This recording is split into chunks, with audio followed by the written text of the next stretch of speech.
Respected teachers, honorable judges, and my dear friends, Assalamu alaikum.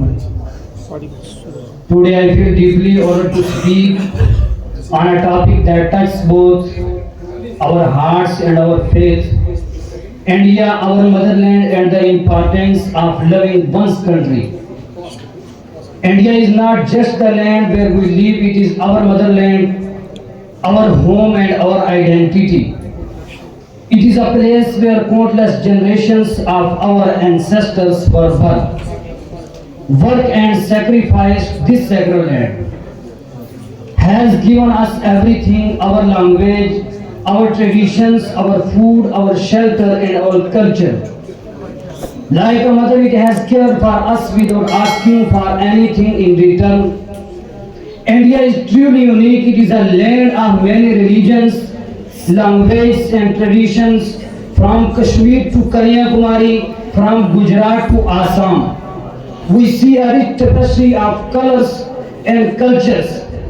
This diversity is not our weakness but our strength. It teaches us tolerance, peace and brotherhood, values that are also at the heart of Islam.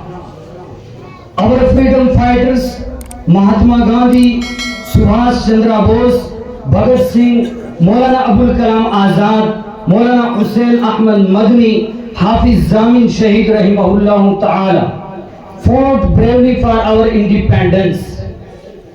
They sacrificed their lives so that we could breathe the air of freedom fighters. Islam, the religion of peace, strongly encourages love for one's homeland. The Quran and the Hadith both highlight the importance of peace, protection of land. This teaches us loving one's country is a natural and noble feeling. Allah says in the Quran, وَأَحْسِنُوا إِنَّ اللَّهَ يُحِبُّ الْمُحْسِنِينَ.